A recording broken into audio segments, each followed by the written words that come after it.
I'm delighted to introduce Manu, who is a professor and founding director of the program in Ocean Science and Engineering at the Georgia Institute of Technology. And he is also chairman and co-founder of Ocean Visions, which he's going to share with us today. Not sure whether I should go through all your CV, but maybe I'll just leave people to ask afterwards if they're interested in your career trajectory. But suffice to say that we did want to mention, or I did want to mention, that I'm very proud that I had a role in matchmaking between Manu and his wonderful professor wife, Kim Cobb, who's also at Georgia Institute of Technology, doing great work on climate. So welcome, Manu, thanks for coming. And we're really interested to hear about Ocean Visions. Thank you, Lisa. And thank you everyone for showing up today and for keeping your cameras on. I really appreciate it. It gives me a sense of having an interaction. And I prepared like a 30-minute sort of overview conversation talk where I hope that everyone feels comfortable enough to just ask a question also during the talk. I don't mean to bore you for 30 minutes and then leave it at that. Just as a little bit of background, I am kind of an ocean and climate scientist. I do I study large-scale dynamics of the Pacific Ocean. But I've also worked a lot on coastal ocean modeling and also marine ecological modeling. But when I moved to Georgia Tech, given that Georgia Tech has a strong focus also in engineering, I started really thinking about how to advance the ocean science and engineering for implementing practical solutions, especially for the ocean that, as we all know, is undergoing a series of threats. So with that said, today, what I'm going to do, I'm going to talk a little bit about this Ocean Visions. I'm going to share my screen now, and hopefully you can see it. So quick check. Can everybody see the screen? Excellent. Thanks, Lisa, for the introduction, and thank you for having me again. And let's, I want to start my talk maybe with this perspective article that was written by Jane Lubchenco and Steve Gaines at UC Santa Barbara, where they talked about the fact that until now, we've thought of the ocean as being sort of too big to break. And then all of a sudden we started hearing about all these disaster stories about the ocean being in dangers and so forth. And Jane and Steve, among others, have sort of been champions of launching a new narrative for the ocean, which is, the ocean is too important to fail, and that solution exists. And so some sort of wave of optimism, of thinking that we can actually, solve, some of the ocean problems and that are, tightly related, of course, with the problems that we have with climate. And as part of this perspective, they talk about the need of expanding the range of effective solutions and scaling them globally by essentially engaging scientists actively and connecting the scientists to this larger communities that can be, in this case, fisheries, businessmen, but also NGOs and policymakers. So in other words, inviting the scientists to sort of step out of their professional career as just academics and engage in these broader conversations, and also be informed of how their science and their engineering can actually be helpful for developing solutions. So this, to sort of summarize this, there's this idea that we need to establish a connected research community and processes to really transform science and engineering into ocean solutions. And as you're all well aware, because you are in the academic track, so I don't have to tell you, but if you're doing interdisciplinary science or kind of solution-focused science, sometimes in academia, you may end up being penalized, mostly because you don't have a community, it's all fragmented, and a lot of the value system that we have in the university is really about, papers that you publish, your impact factors and so forth. And if you don't have a community that recognizes you, it becomes hard, especially as a young, researcher or a young professor, to have a career that is sort of safe. So with that in mind, in 2018, we started, a group of universities started talking about making a big sort of splash to say, we actually do care of ocean solution research, and we do want to establish a community of researchers that is focused on ocean solutions. And so in 2019, we established through a multi-institutional agreement with some of the universities that you see listed here, the Ocean Vision as an initiative to really catalyze solution for ocean and also climate health. And it became immediately apparent in this, when we established the Ocean Visions, that this required also a connection with other, what we call innovation and impact partners that would help us accelerate the transformation of all this science engineering into solutions. And so below here are a set of partners that came together to establish the Ocean Visions. So what is the theory of change of Ocean Visions? How do we plan to advance this solution? The idea is that we need to develop an ecosystem, you know, in the real kind of word of ecosystem for ocean solutions, where different groups or different members are performing different functions. And here, this is an idea of sort of a pathway to how we can go from ideation of solutions to the actual implementation. So at a very basic level, we definitely have to convene a multi-sector community also in the research with experts to sort of develop what we call ocean solution roadmaps. Essentially articulate very well, what is the problem? How do we get to the solutions? What are the gaps? What are the research needs? What are the priorities and so forth? And this can be done very effectively by engaging scientists in reviewing also these sort of roadmaps and developing together with, for example, acceleration or startup companies, pilot testing for deploying some of these solutions. And so we call this sort of the innovation engine. And so these are all really the partners that can be blue tech or just, any other partner that is invested in trying to advance solution. And then use these sort of pilot testing and roadmaps to mobilize, capital funding. So right now, a lot of the work that we do is really based on federal funding, right? We write grants, and that's been the usual sort of process that as academics we've been, accustomed to. But the reality is that when it comes to implementing ocean solutions, we need to mobilize also private capital. The private investment capital is like orders of magnitude larger than what the capital available for research exists within federal agencies. And this capital, believe it or not, is sitting a little bit idle because there is this perspective that investing in ocean solutions or ocean startups is risky.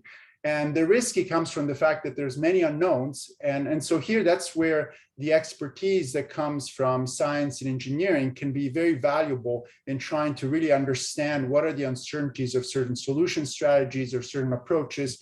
And so that's what we say about, for the idea of mobilizing capital. And ultimately, the goal would be to create, sustainable solutions that can be scaled more globally. And so in this sense, we refer to this as a global ecosystem for ocean solutions. And so as you may know, just this year, there was the launch of this United Nations Decade for Ocean Sustainable Development. And so what we thought we would do as the Ocean Visions, we partnered with other international groups that are listed on this page to essentially develop a framework for advancing solutions at scale by essentially figuring out how can we work together across the globe to really push forward ocean solutions to different problems, including climate, that are actually scalable.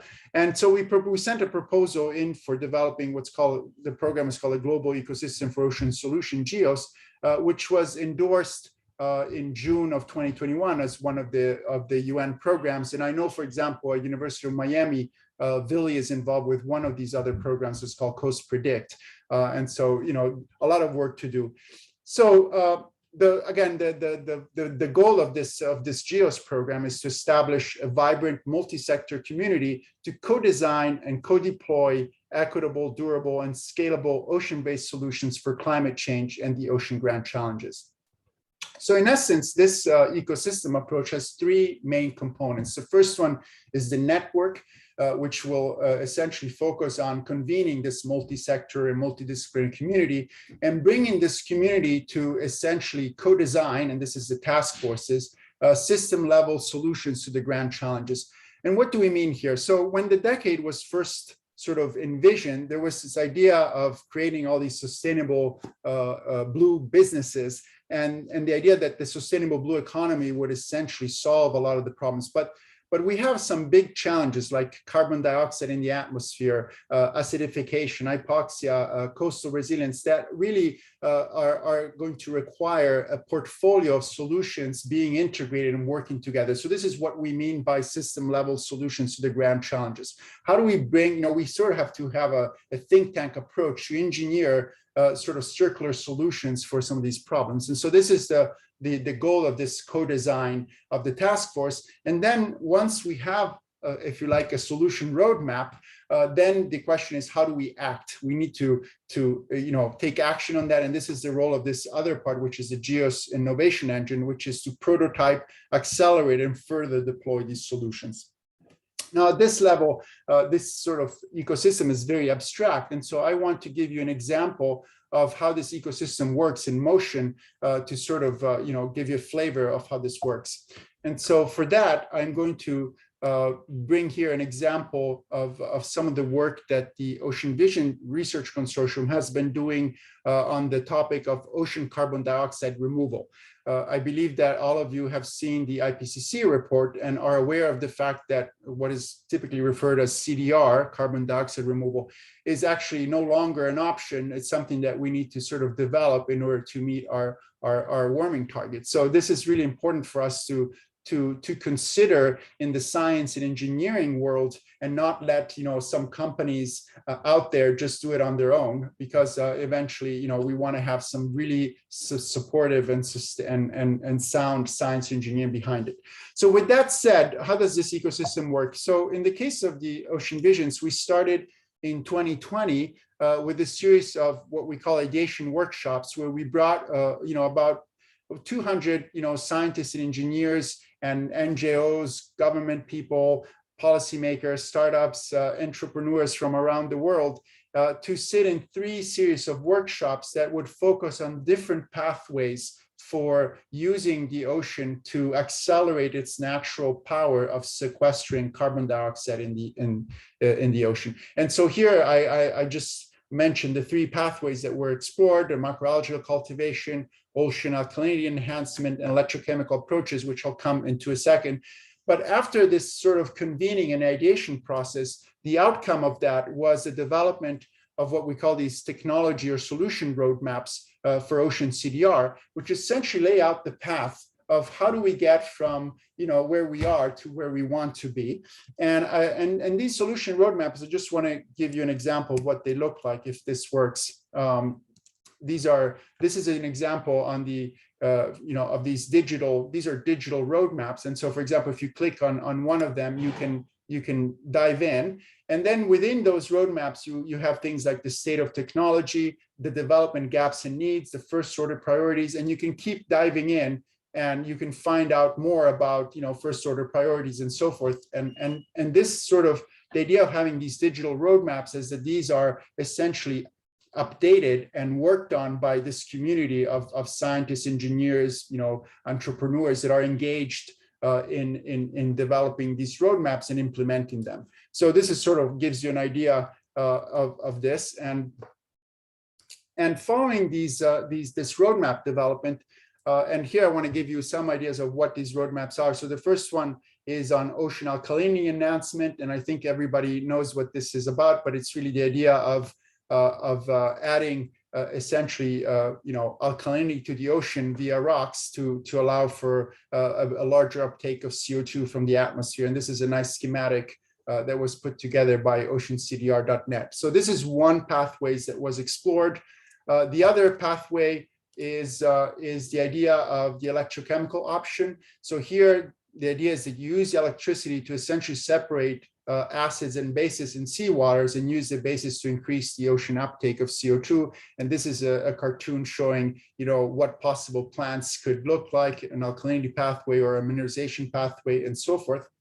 And then the last one that was released is one on microalgae option. And here, the idea is really to cultivate large, farms of algae, in this case, macroalgae like kelp forests, for example, in the open ocean, and use that to capture essentially CO2 and then sink this biomass below the mix layer to essentially sequester that for good. Now, as you can imagine, all of these roadmaps, even in the pilot testing, have significant potential impacts on the environment. And so it's important to really understand what those impacts are and understand, how to do this the best way we can, and if we can do it.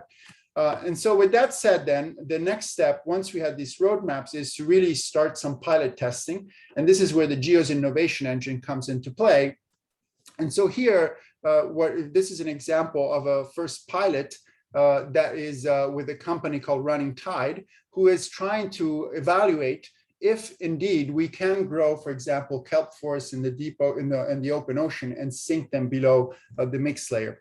And these pilot projects were supported by funders, like in this case, the Grantham Environmental Trust, which is essentially supporting this particular pilot. And here what we do is, rather than the company going on its own doing the pilot, what Ocean Vision does, it is puts together an advisory board that is made of scientists and engineers that will follow this pilot as if it would be your own oceanographic experiment. So they have this board, and this board contains not just physical ocean scientists, but also people from policy, people that understand also the social dimension of the problem. And so that way, as we conduct this pilot, we also assess some of the impacts and keep that conversation going. And this sort of advisory role is independent of the company. So these are on two separate funding tracks so that they provide unbiased sort of advice to these companies. And so this started in 2021. It's a joint pilot project and has, as I said, researchers, industry, and investors. And this is one of others that are currently ongoing. So I hope that this gives you sort of a flavor of sort of the process of this ecosystem. And our hope is that if any of these pilots are successful, that these then can begin being considered for larger scale applications for sequestering carbon in the ocean. Is this clear so far? Do you have any questions on this part? Okay, excellent. So I showed you these digital roadmap, that are available on this Ocean Vision website. And again, the requirement of keeping these digital is important because there's a constant update of these fields, and so we want to just make sure that this is not a static roadmap, but a dynamic roadmap. Very good. So with that said, I've talked a little bit about this. This co-design process and how it was used to sort of think of this theme, which is the ocean-based solution to the climate crisis. But within the GEOS program, we have several other, and I wanted to mention one more thing that I forgot, that within this activity, as you may know, just a while ago, there was this announcement of the Carbon X Prize, where Elon Musk and some others have put $100 million prize for essentially solutions for carbon removal. And although these solutions can span both terrestrial and ocean, we were actually commissioned by the Grantham Environmental Trust to essentially help coach teams that want to compete for this X Prize to explore ocean pathways for carbon sequestration. And so right now we have, I think, about 23 teams around the world that are being coached, and we use essentially the Ocean Vision network to connect these teams with experts that can help them further develop their concept and also their application. So I think this is also a nice way of engaging the science engineering community in doing something for advancing solutions. Anyway, as I said, we have other themes that we like to focus. One of them is, for example, equitable solution for coastal communities, which I believe a lot of you, some of you here are engaged as well. Miami being at the center of action of sea level rise and flooding. And other themes are ocean and human health, the marine circular economy, sustainable blue food, and so forth. And so I want to also, I mentioned a little bit how this ecosystem works. I also want to mention a few of the activities that happen under each of these kind of component of the ecosystem. So within the GEOS network, we are having summits and also other international events, but we're also trying to get these roadmaps to become sort of a repository for the United Ocean Decade of a portfolio for deployment path of solutions. We also are very engaged in trying to bring early career professional and scientists into leadership roles within this sort of ecosystem of solutions, and importantly, provide on-demand access to ocean expertise, which is really important because the thing that at least I've heard the most from the landscape of innovators and private sector is, we have these problems. How do we talk with the expert? Who are the experts? Who do we trust? And so this seems to be a very important, I don't want to call it service, but a very important aspect that we can contribute from the science and engineering community. I also want to point out that from the innovation engine side, there's really a lot of interesting things that are going on as well. In addition to the pilot projects, we're also thinking about developing with a set of universities that are involved in the Ocean Vision Research Consortium and beyond, an international ocean solution master that has the goal of really training the next leaders that can really understand this complicated space of ocean solutions and innovations.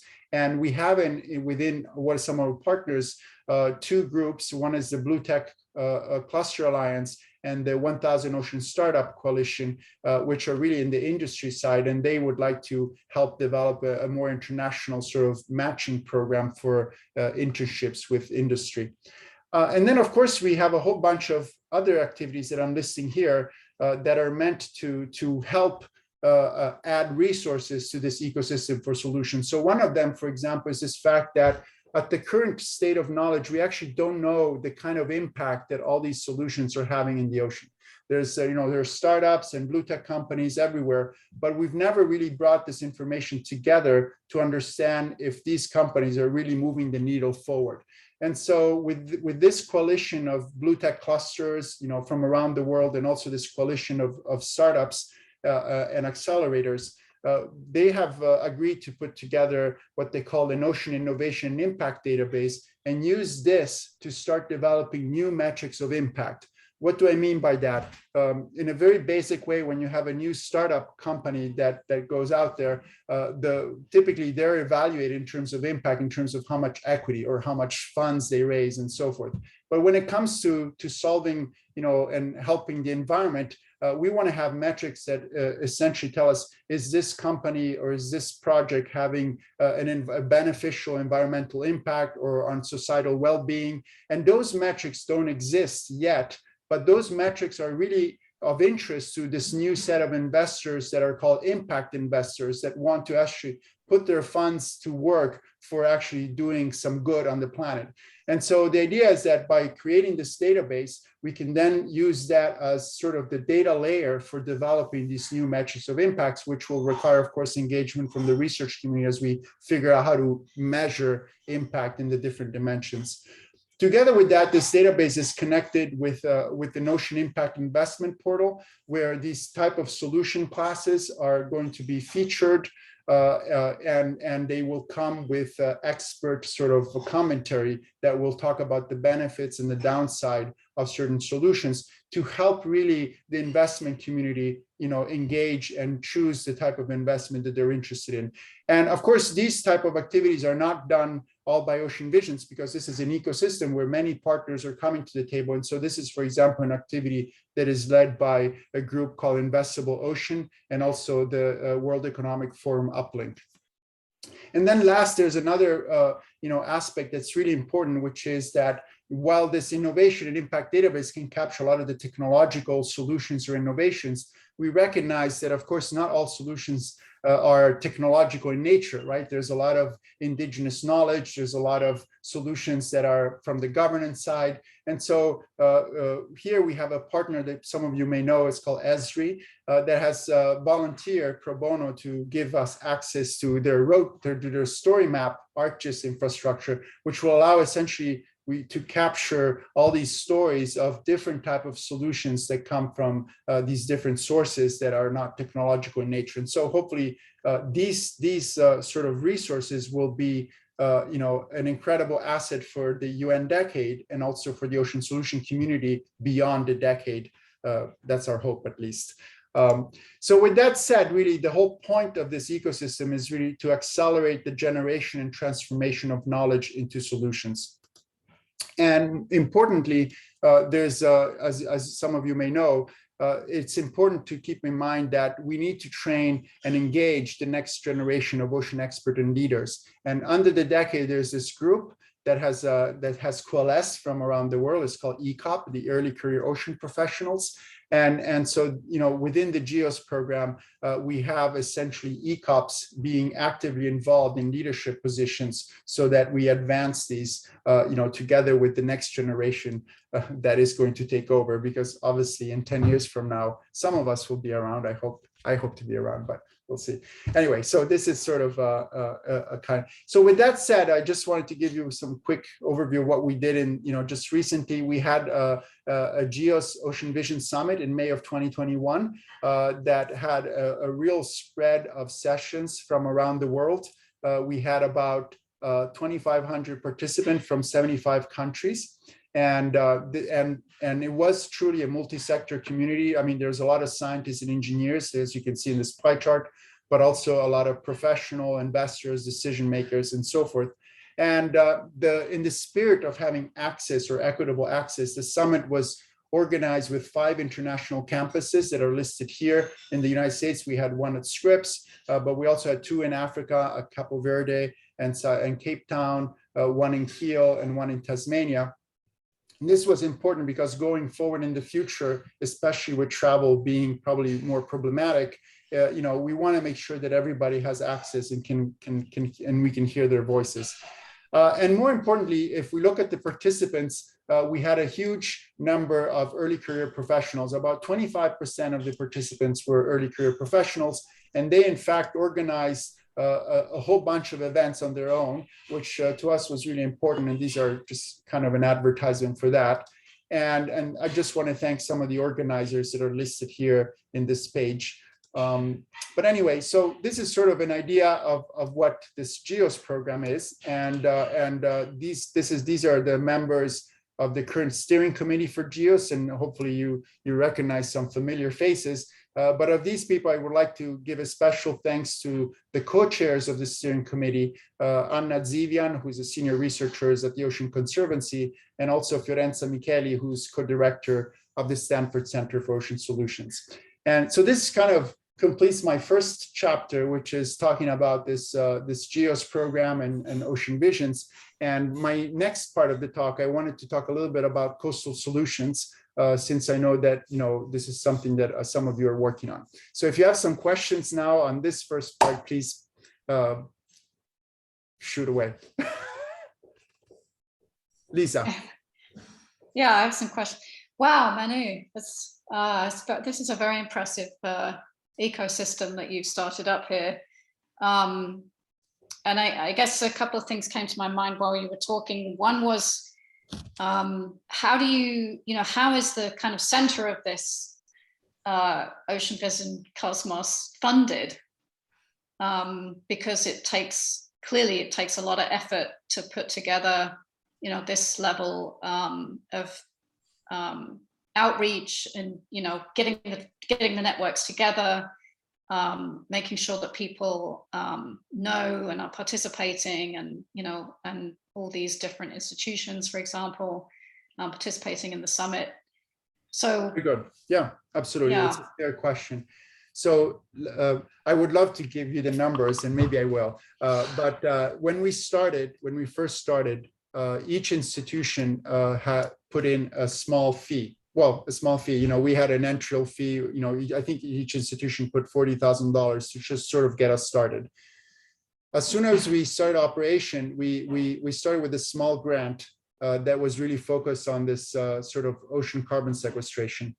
And believe it or not, the timing for engaging scientists into ocean solutions is so prime that within the first year, we actually didn't even do fundraising. We had funders like the Grantham Environmental Trust, the Smith Foundation, the Walton family. They came to us, and you know, we have a big staff now. Well, big, you know, we have a staff maybe of 6 people, but you know, with a whole bunch of projects, and you know, it's just, you know, you would be amazed of how much need there is for this out there. So so I could go in more details maybe on a more one-to-one conversation, but you know, there are many funders out there that are interested in supporting this type of work now.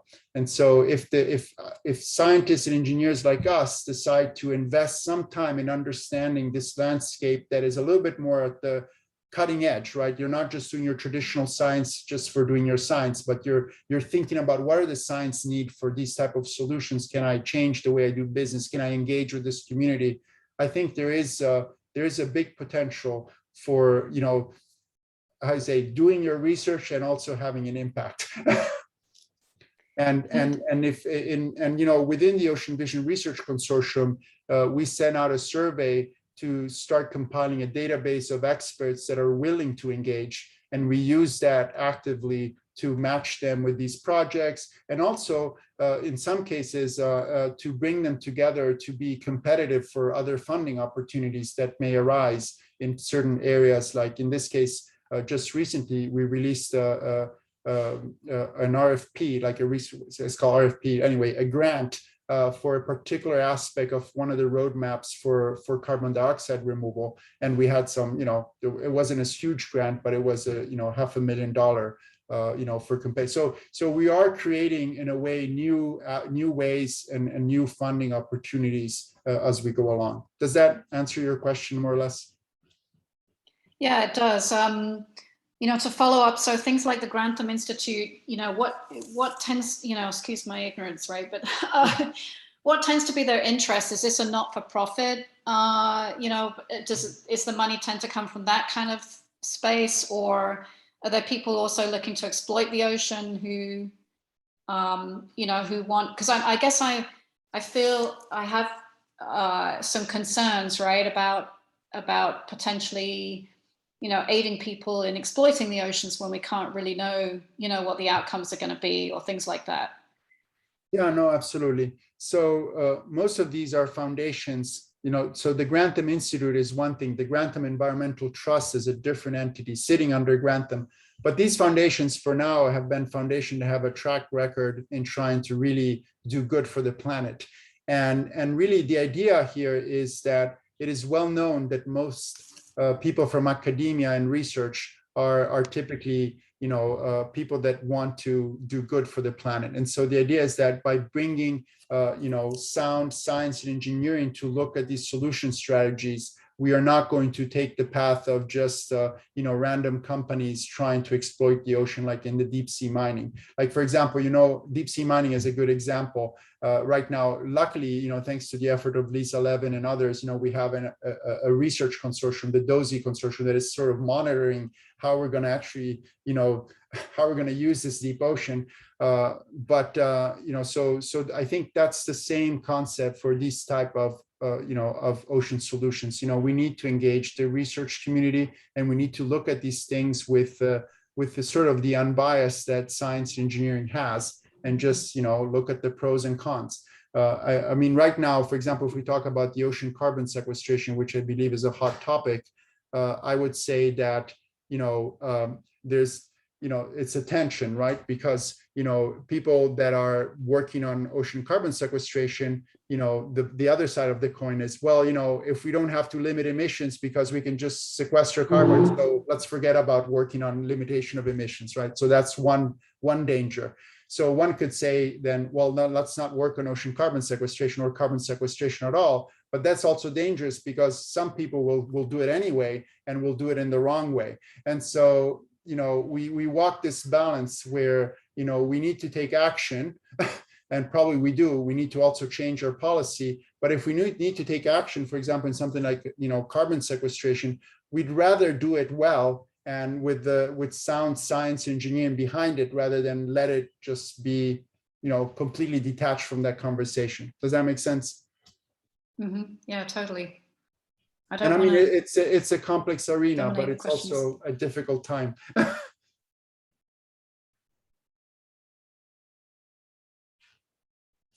Any more questions? Shen has a question. Yeah. Hi, Manu, nice to see you. Thank you for your presentation. I missed it at the beginning. So did GEOS come into being as a program, or did it exist before being endorsed as a UN program? So it existed informally before the UN decade, because that's sort of the goal that we were working to, is to create an ecosystem for solutions. But once the UN announced this call for actions and programs and projects, we thought that this would be a great fit for the UN decade. And so we submitted a proposal to make it a program, a formal program.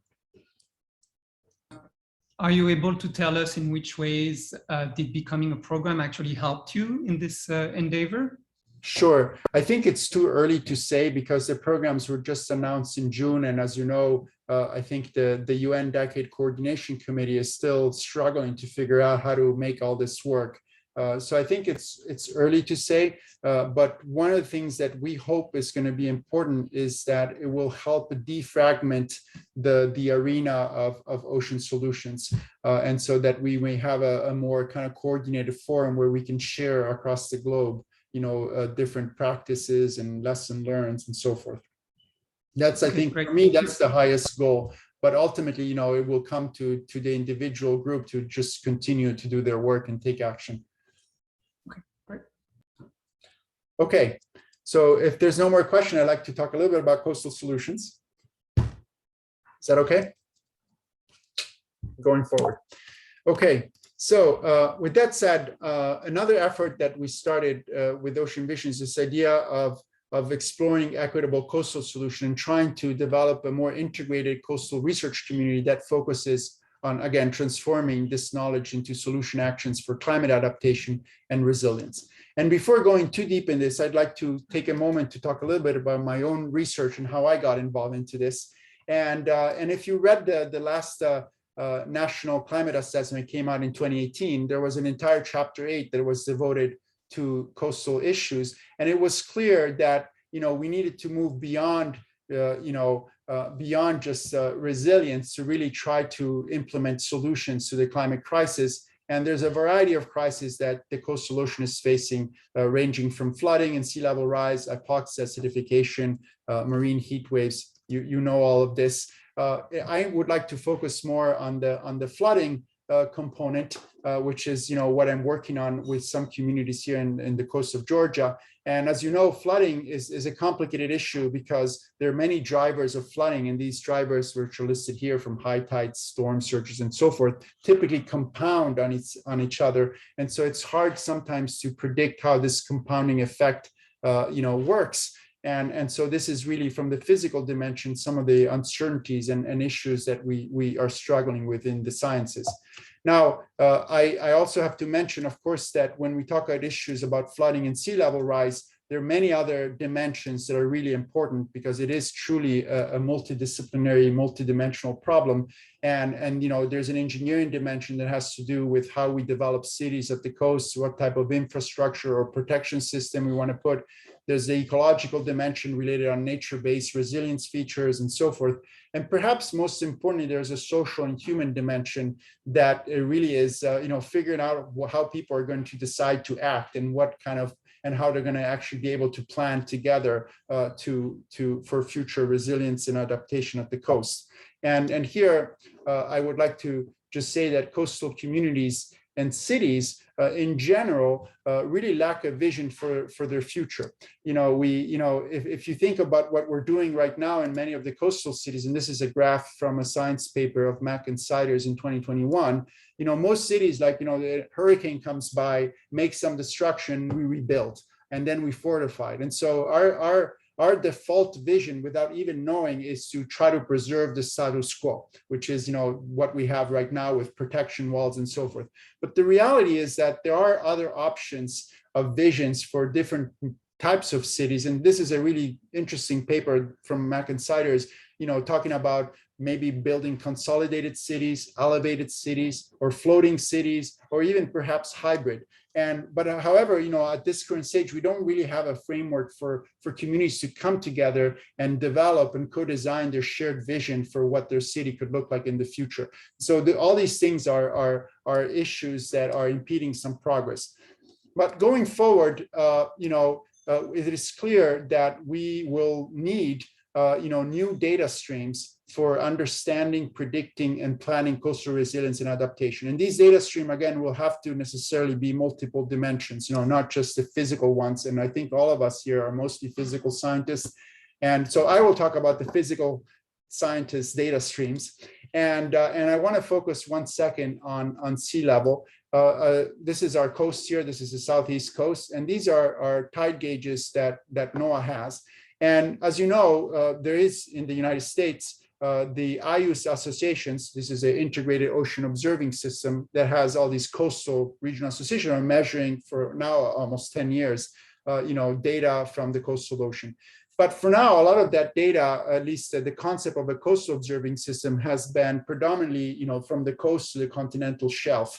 But if we think about coastal communities, like here I'm zooming in Savannah. This is the city of Savannah here.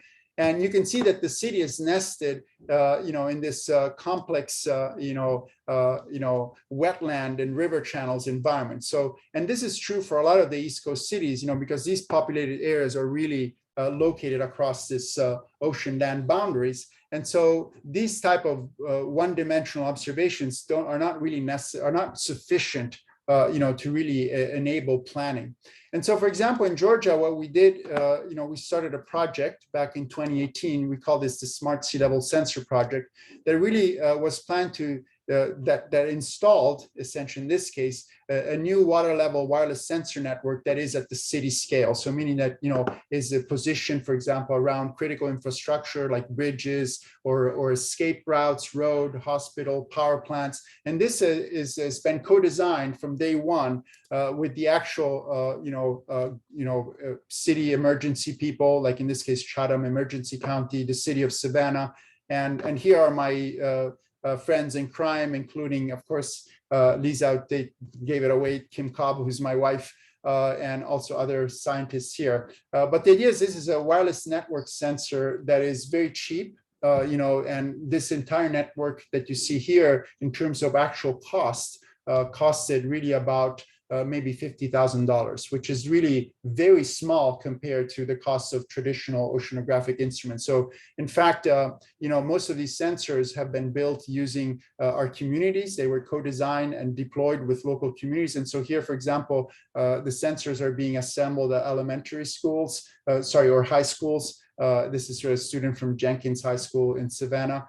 And using also emergency personnel to help us install them in this critical infrastructure. So this is a great set of sensors, and together around these sensors, we build an ecosystems of services and tools together with the local communities. And here are some examples of that. So from the community engagement standpoint, we use the sensor data to project, with these kind of digital maps, and then invite the communities to sort of think about, for example, they're planning for when, if there's a storm, for example, what is your escape route? And also, what part of the cities they would like to see, fortified and so forth. And so this is an example where there's a projection of this map and it's digital, and then they draw on it and they write their comments. So it's a way also to collecting the local knowledge and the local needs from these communities that's been very successful. Other tools that we've developed together with the community is, of course, a visualization tool, which is very common for many of these operations. In this case, an emergency portal. But this one was designed slightly differently because it was really designed with what are your needs as an emergency personnel. And so this one, for example, has special tools to visualize, for example, what's going on under bridges. There's always this idea, if you have a storm, does the salt water touch the bridge and so forth. And so these are some of the tools. And then, from my perspective, that's my contribution. We also develop a modeling and forecasting system. In this case, this is an unstructured, model grid that extends, from the coastal ocean all the way into the city with resolutions here. This is the Savannah River downtown up to 10 meters. I want to talk a little bit about this modeling forecasting system and what is the vision for this.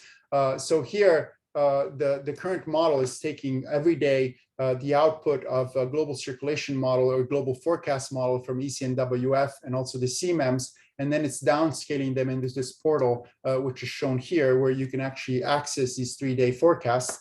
And this is an example of the model per forecast during the passage of one of the last hurricane, which is Hurricane Dorian.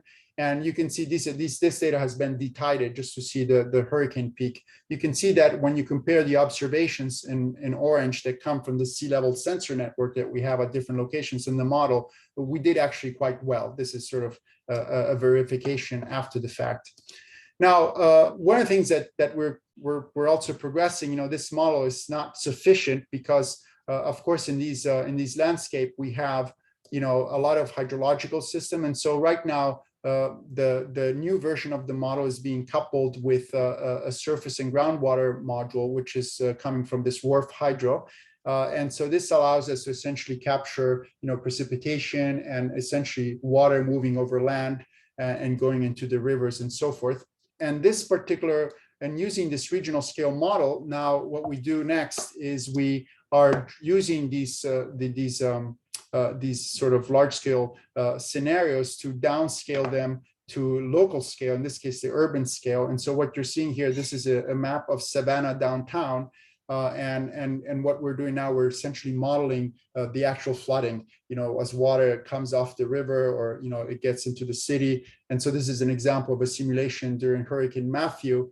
And one important aspect of enhancement is the fact that, cities have drainage systems. And so we need to couple these 2D surface flows with the drainage system and also with the groundwater system. And so we're still, there's a lot of work involved. These models are not perfect yet, but this is sort of the flavor of what we're trying to generate. And our idea would be to use this sort of scenario modeling of different flood events and perhaps climate change projections, and then convert this flooding information into metric of impacts, for example, environmental impact, financial impact, infrastructure impacts, and so forth, so that then this data can actually be used for the planning people to actually have information of how the flooding is really impacting things they care about. And our goal going forward would be to develop a system by which all the modeling that comes out of here, essentially projects on these metrics of impacts. And if you have these metrics of impacts, what you can do is you can put together a multidimensional cost function of these impacts that it can be weighted according to what people care the most about.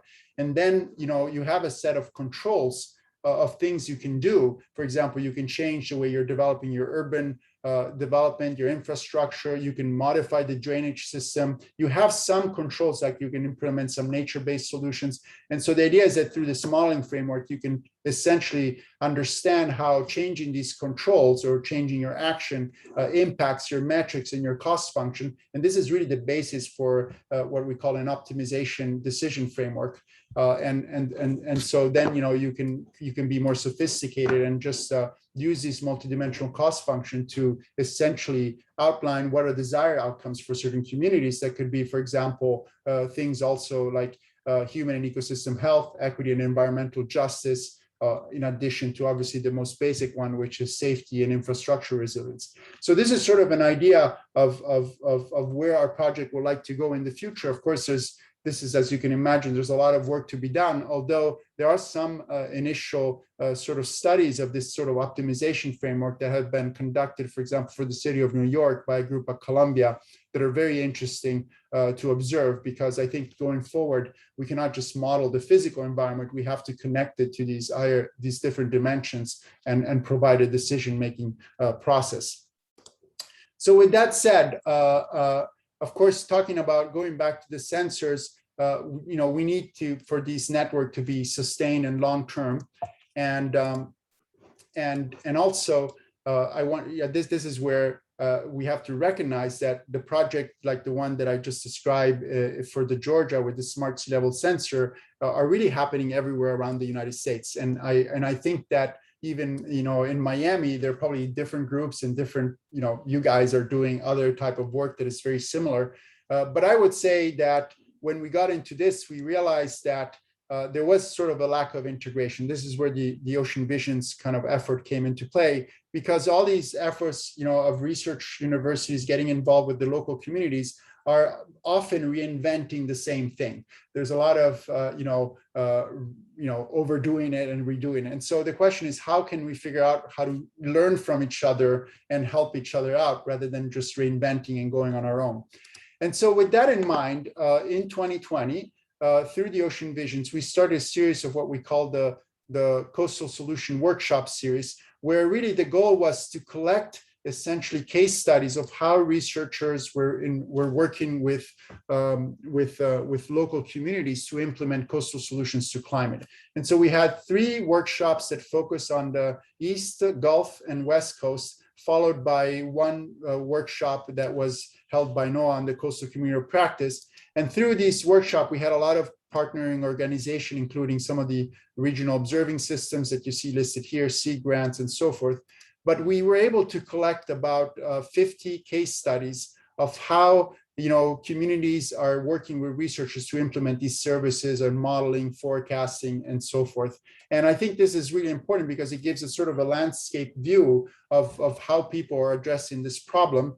And following this collection of case studies, we had a synthesis event at the last Ocean Vision Summit that was organized by this group of people. And during the synthesis event, we had a panel to discuss the idea of developing in the US a pilot program for a shared roadmap for equitable coastal solutions to climate. And this was discussed by some mayors, some people from NOAA, some people from the insurance companies, and also from the private sector. And here the idea is that, if you think of big agencies like NOAA, they definitely, and also Sea Grant, they have a national presence everywhere in all these states, but to some extent, we still haven't figured out how to create a national coordination.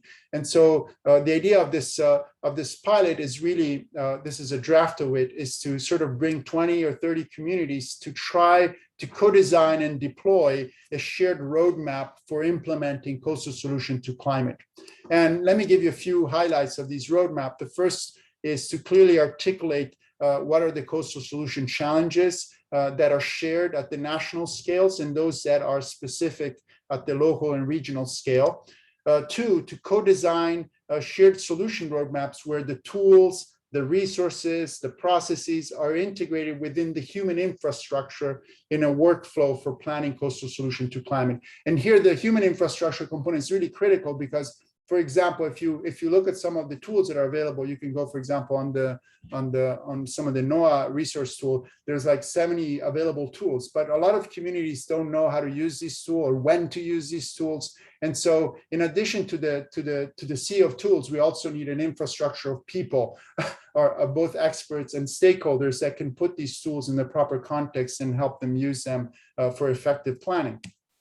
And then the third is ideally to leverage these roadmaps to engage and mobilize investment capitals and also federal funds to activate coastal communities and their supporting expert networks. At the end of the day, I think, it's not just about a coastal solutions, but we really want to think about a coastal solution economy because, at some level it has to be sustainable. It can't be all federally funded. So, and actually the coastal solution economy provides also an interesting prospect where underserved communities can actually increase their well-being by having new jobs and new activities and being part of this. So this is sort of an idea of things. And there are many building blocks that emerged during the Coastal Solution Workshop that are listed here, which not only include developing these next generation of observing and modeling systems, having this access to these expert communities, but also the need, for example, of community science in building expert capacity in the end users, and this needs funding. We need to fund people that are in the communities and become local experts so that they don't have to rely always on somebody else.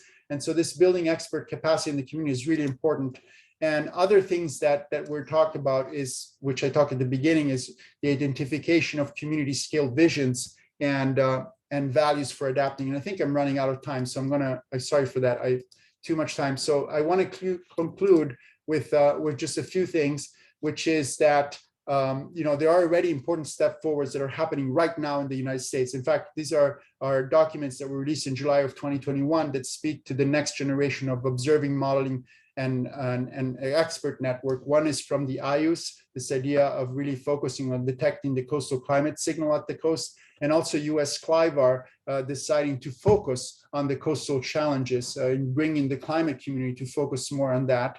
And last, I want to acknowledge a more recent event. After these workshops, we had all these ideas of having these water level sensor network, and Secora in June of 2021 decided to fund a water level initiative over the entire Southeast coast. So this is again the Southeast coast, and this is the new water sensor network that Secora will be supporting. Some of it is already operational and some of it is being developed, and there's many institutions here, including down in Florida. And this sensor network again will allow us to measure water level even where it matters the most. Like this is an example of the Pinpoint community, which is an underserved community in Georgia, and this is a sensor that has been installed right on the bridge where they're expressed where they have often flooding. And so with that, I'm going to stop here and want to thank the co-chairs of this task force on coastal solutions who made these workshops happen. And sorry for maybe going a little bit over time here. I didn't realize. Thank you.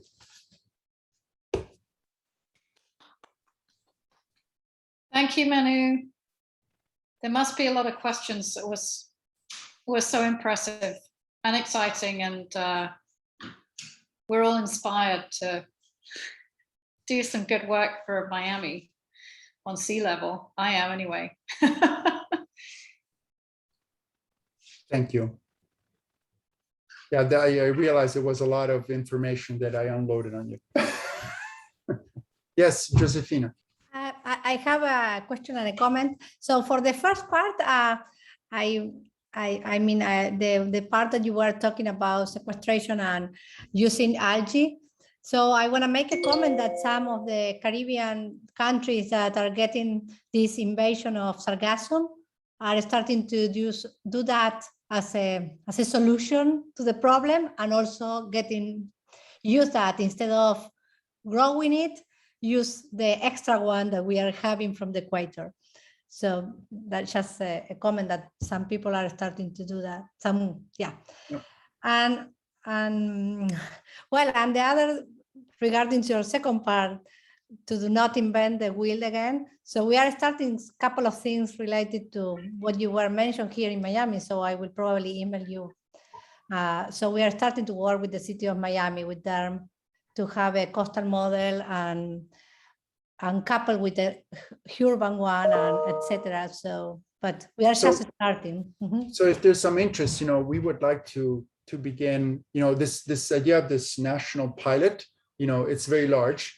But potentially there's some talking about maybe choosing only 5 communities to start with and applying for a smaller size fund at the federal agency to start to think about how we could really share and develop a shared roadmap, because that requires some additional thinking and brainstorming. So I would love if my University of Miami could be one of those partners. We've never talked about this, but if there's that interest, that could be something. I know that we all have COPE proposals probably in this area, but there's different types of COPEs and maybe a smaller grant to sort of explore this idea. I can say this: in the last reconciliation bill, we brought this directly to Congress, and we got a lot of traction from senators, and we were so close from getting an item in the reconciliation bill. So this is another way of pursuing funding for this type of activity beyond just federal grants, by the way. So there's interest, especially with this administration, to pursue also those paths for supporting this type of national pilot. So one of the things that, we are starting here, so we don't have anything of the kind of thing you were mentioning, at least on the group I am involved. But one of the things that we are starting to do that I don't think you mentioned is more on the side of pollution growing. So that is also part of what is coupled to this, not only the flooding, but how the level of oxygen is decreasing and how the temperature is and the load of the rivers, etc. So as part of that, another point that we are putting in our list is the increase of pollution in the area. Yeah, you know, and just to speak to that point, it's becoming clear that when you start working with community, the underserved community, it's a complex equations because, for example, in Georgia, they care about the flooding, but they also care about air quality and stuff. And so when you want to engage them, you cannot just ignore things that they care about. And so this sort of idea of coastal solutions gets more complicated. So, yeah. Thank you. Yeah. Okay, I guess there's Natalie, a wine bar somewhere. Yes, Natalia. You're on mute, Natalie.